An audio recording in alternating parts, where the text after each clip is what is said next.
Hai minasan, genki desu ka? Kali ini ada materi ragam oleh-oleh khas Jepang. Minasan, yuk disimak. Oleh-oleh khas Jepang menjadi daya tarik tersendiri bagi para turis. Selain dari objek wisata dan kuliner Jepang yang menggugah, sangat disayangkan jika selepas kegiatan wisata di Jepang, pulang dengan tangan kosong. Memangnya oleh-oleh khas Jepang itu seperti apa sih? Simak ulasannya berikut ini ya. Yang pertama, Tokyo Banana. Tokyo Banana adalah kue bolu berbentuk pisang dengan tekstur lembut dan empuk yang di dalamnya berisikan krim pisang asli. Tersedia berbagai macam varian rasa, mulai dari original atau krim pisang, coklat, madu, hingga krim kacang almond. Spong cake ini merupakan cemilan paling laris manis di Jepang yang mesti kamu bawa pulang untuk oleh-oleh keluarga di rumah. Kemudian ada wagashi. Wagashi yaitu kue manis tradisional Jepang berbentuk unik yang biasa disajikan sebagai pendamping secangkir teh hijau. Wagashi sangat cocok dinikmati sebagai penetralisi rasa pahit yang ditimbulkan teh hijau dan memberikan sensasi rasa manis legit yang umai. Selanjutnya, nama coklat. Nama coklat adalah camilan coklat yang legendaris di Jepang. Diproduksi oleh perusahaan Royce, nama coklat tersebut terbuat dari 25% fresh cream yang bersumber dari peternakan sapi di Hokkaido.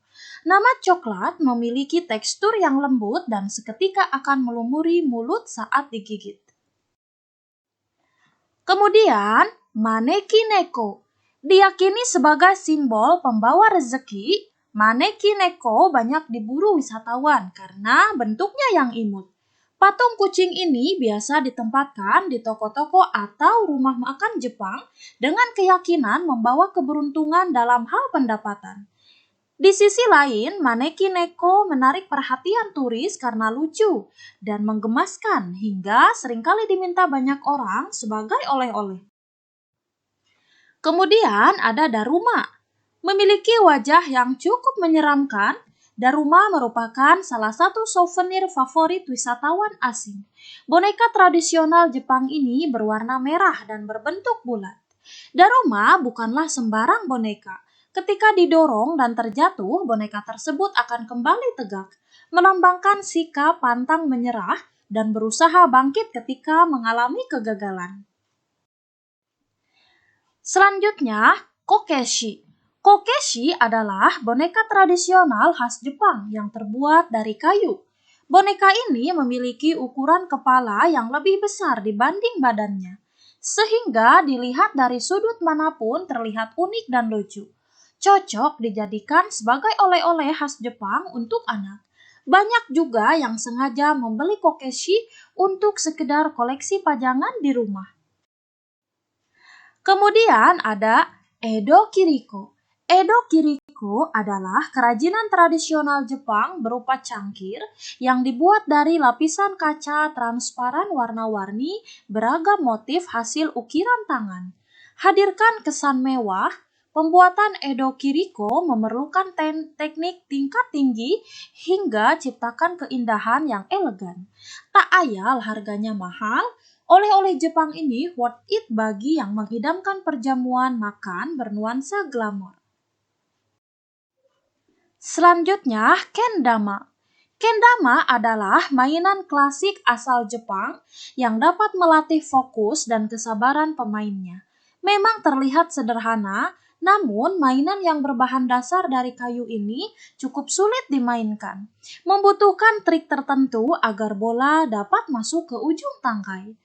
Boleh nih jadi oleh-oleh, siapa tahu lagi suntuk di rumah mainin kendama auto seger dan fokus lagi.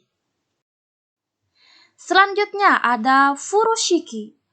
Furoshiki lazim digunakan orang Jepang untuk membungkus kotak bekal atau bento yang mereka bawa. Kain yang terbuat dari berbagai jenis bahan dan motif ini juga bisa dijadikan sebagai pembungkus kado atau hadiah. Menjadi daya tarik tersendiri ketika oleh-oleh khas Jepang yang dibalut furoshiki diperuntukkan bagi orang spesial. Kemudian ada topeng kabuki. Topeng kabuki adalah topeng yang digunakan dalam tarian pada pertunjukan teater di Jepang. Selintas, desain topeng ini terlihat keren dan cocok untuk dipakai sebagai aksesoris ketika hendak berfoto. Topeng ini juga bisa sekedar menjadi barang koleksi ataupun digunakan saat menghadiri perayaan festival budaya Jepang. Selanjutnya, pakaian dan aksesoris oleh-oleh khas Jepang. Yang pertama adalah yukata. Yukata adalah jenis kimono yang bersifat informal namun begitu populer di Jepang. Digunakan pada saat musim panas saja. Mengingat bahannya terbuat dari kain katun tipis, maka dari itu yukata seringkali dipakai setelah berendam air panas, agar angin menembus celah-celah serat kain sehingga menyejukkan badan. Dari segi estetika, pakaian ini dapat membuat pemakainya terlihat cantik dan anggun. Kemudian yang kedua, wagasa. Payung tradisional Jepang atau biasa disebut wagasa merupakan payung populer karena looknya yang menarik dan fashionable. Wagasa terbuat dari bambu dan washi atau kertas Jepang. Selain digunakan untuk berlindung dari sinar matahari dan hujan, payung ini juga berfungsi sebagai aksesoris gaya yang matching dipadu-padankan dengan kimono. Yang ketiga adalah geta. Lengkap sudah jika sudah membeli alas kaki khas Jepang ini. Auto jadi nihonjin desu. Geta biasanya dipakai ketika sedang mengenakan yukata guna meninggikan badan dan menghindari yukata agar tidak tersentuh tanah. Ditambah lagi wagasha yang dapat melengkapi keperluan fashion tradisional Jepang. Meski fungsi utama geta adalah untuk menjaga kaki agar kaki tetap kering dalam segala kondisi. Minasang, untuk pembahasan kali ini saya akhiri ya. Jika ada pertanyaan, masukan, silakan kalian tulis di komentar ya. Sekian dan terima kasih. Arigatou gozaimashita. Sayonara.